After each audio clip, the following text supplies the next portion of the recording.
prediksi soal tes tulis calon anggota PPK pada pemilu serentak tahun 2024. Soal nomor 1, salah satu persyaratan pemantau pemilihan dalam pemilihan gubernur dan wakil gubernur, bupati dan wakil bupati, serta wali kota dan wakil wali kota adalah A. Mempunyai kantor tetap sampai ke tingkat kecamatan, B. Memiliki kepengurusan sampai ke tingkat kecamatan, C. Mendapat akreditasi dari pengawas pemilihan, D. Terdaftar di Kementerian Hukum dan HAM, E. Bersifat independen. Jawaban yang benar untuk soal nomor 1 adalah E. Soal nomor 2. Di bawah ini yang merupakan kewenangan KPU Kabupaten Kota dalam penyelenggaraan pemilu adalah A. Melaksanakan semua tahapan penyelenggaraan di kabupaten kota berdasarkan ketentuan peraturan perundang-undangan. B. Mengkoordinasikan dan mengendalikan tahapan penyelenggaraan oleh PPK, PPS, dan KPPS dalam wilayah kerjanya. C. Menindaklanjuti dengan segera temuan dan laporan yang disampaikan oleh Bawaslu Kabupaten Kota. D. Merencanakan program dan melaksanakan anggaran serta menetapkan jadwal di kabupaten kota. E. Membentuk PPK, PPS, dan KPPS dalam wilayah kerjanya. Jawaban yang benar untuk soal nomor 2 adalah E. Soal nomor 3. Berikut ini merupakan prinsip-prinsip pengaturan dana kampanye, kecuali A. Menjaga kesetaraan bagi peserta pemilu, B. Mencegah pembelian nominasi, pencukongan calon, dan pengaruh kontributor atau kelompok kepentingan terhadap calon, C. Mengikutsertakan peserta pemilu dalam pembuatan regulasi pengaturan dana kampanye, D. Membebaskan pemilih dari tekanan kandidat atau partai dari iming-iming dukungan keuangan, E. Mencegah donasi ilegal atau dana hasil korupsi atau kejahatan lainnya. Jawaban yang benar untuk soal nomor 3 adalah A. Soal nomor 4. Di dalam Undang-Undang nomor 1 tahun 2015 sebagaimana diubah dengan Undang-Undang nomor 8 tahun 2015 tentang pemilihan gubernur, bupati, dan wali kota, pelaksanaan pemilihan gubernur dan wakil gubernur, bupati dan wakil bupati, serta wali kota dan wakil wali kota dilaksanakan secara serentak pada tahun A. 2015, 2016, dan 2017, B. 2015, 2017, dan 2018, C. 2015, 2017, dan 2019, D. 2015, 2020, dan 2025, E. 2015, 2019, dan 2023.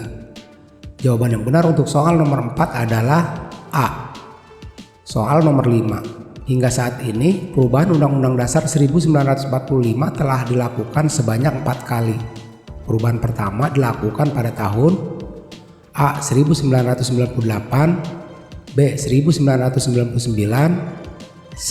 2000, D. 2001, E. 2002. Jawaban yang benar untuk soal nomor 5 adalah B. Soal nomor 6. Sistem pemilu digunakan untuk mengkonversi suara rakyat menjadi kursi.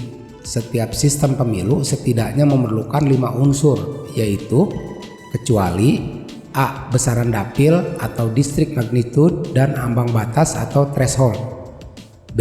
Formula pembagian kursi atau penentuan calon terpilih, C. Pola pencalonan atau nomination, D. Model penyuaraan atau balloting, E. Sistem kepartaian. Jawaban yang benar untuk soal nomor 6 adalah A. Soal nomor 7. Menurut Undang-Undang Dasar 1945, gubernur, wali kota, dan bupati dipilih secara A. Demokratis melalui mekanisme internal partai politik, B. Aklamasi oleh Dewan Perwakilan Rakyat Daerah, C. Langsung oleh rakyat, D. Penetapan presiden, E. Demokratis. Jawaban yang benar untuk soal nomor 7 adalah E. Soal nomor 8. Agar pemilu dapat terwujud secara ideal dibutuhkan beberapa persyaratan. A.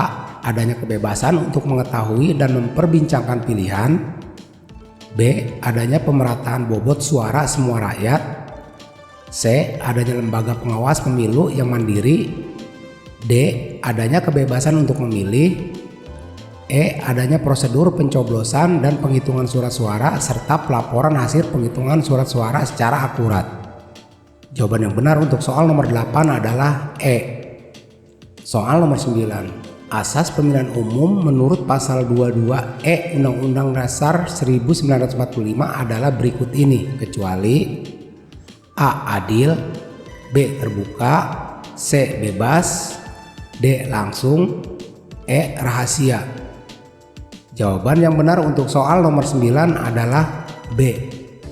Soal nomor 10. Di bawah ini adalah merupakan bentuk pelanggaran kode etik penyelenggara pemilu, kecuali A. Anggota Panwas membiarkan tindakan pelanggaran hukum yang dilakukan oleh anggota KPU.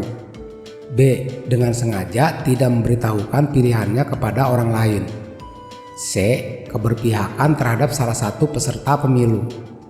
D. Mengeluarkan pendapat untuk mendukung salah satu peserta pemilu.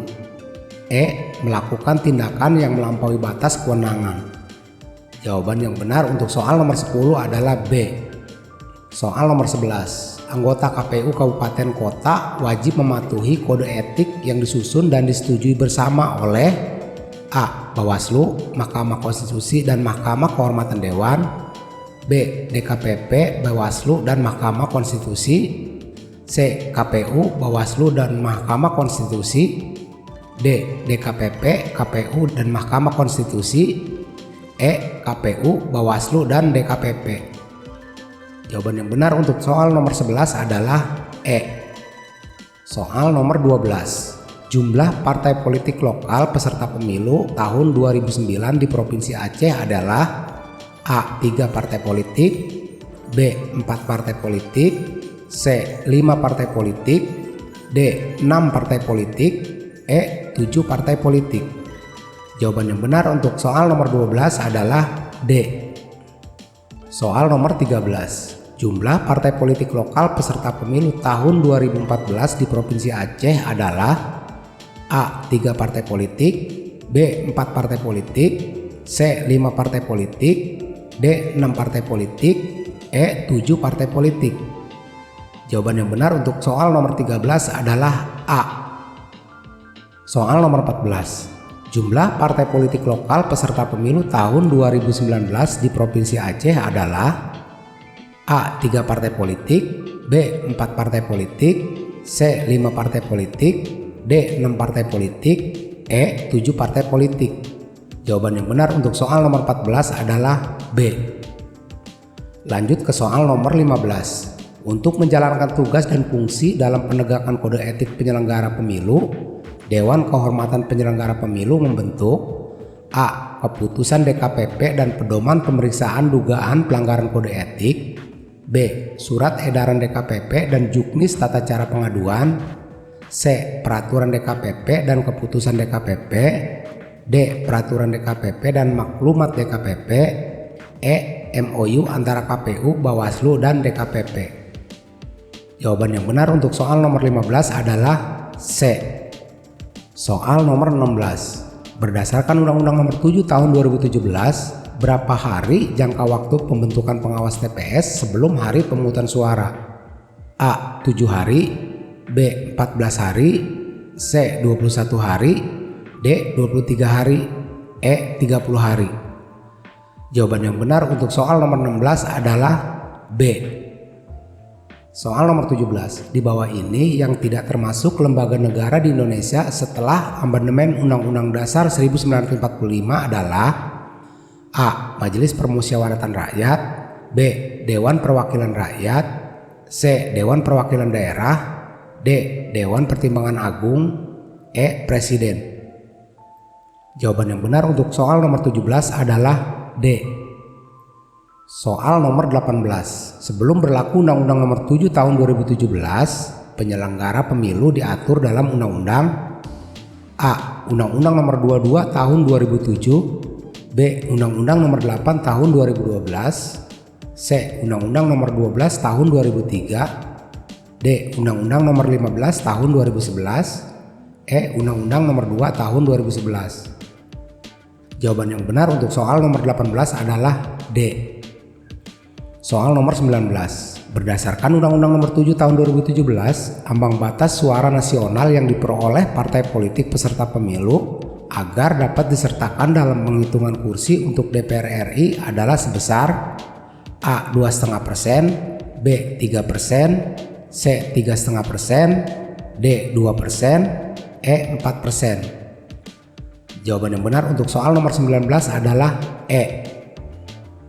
Soal nomor 20. Keterwakilan perempuan sekurangnya 30% dalam pencalonan sebagai anggota DPR dan DPRD untuk pertama kalinya diterapkan pada pemilu A. 1997, B. 1999, C. 2004, D. 2009, E. 2014. Jawaban yang benar untuk soal nomor 20 adalah C. Soal nomor 21. Lembaga apakah yang melaksanakan audit laporan dana kampanye? A. KPK, B. BPK, C. BPKP, D. PPATK, E. Kantor Akuntan Publik. Jawaban yang benar untuk soal nomor 21 adalah E. Soal nomor 22. Pemilu untuk memilih anggota Dewan Perwakilan Daerah dilaksanakan dengan sistem A. Distrik berwakil banyak, B. Proporsional terbuka, C. First past the post, D. Suara terbanyak, E. Proporsional. Jawaban yang benar untuk soal nomor 22 adalah A. Soal nomor 23. Pada pemilu 2009, pemilihan presiden dan wakil presiden dilaksanakan dengan sistem A. Distrik berwakil banyak, B. Proporsional terbuka, C. First past the post, D. Two round system, E. Proporsional. Jawaban yang benar untuk soal nomor 23 adalah D. Soal nomor 24. Dalam hal penyelenggaraan seluruh tahapan pemilu, KPU RI memberikan laporan kepada A. Presiden, B. DPR dan MPR, C. DPR dan DPD, D. DPR dan Presiden, E. Mahkamah Konstitusi. Jawaban yang benar untuk soal nomor 24 adalah D. Soal nomor 25. Pemberhentian anggota KPU dan Bawaslu secara administratif dilakukan oleh A. DPR, B. DKPP, C. Mendagri, D. Presiden, E. Pengadilan. Jawaban yang benar untuk soal nomor 25 adalah D.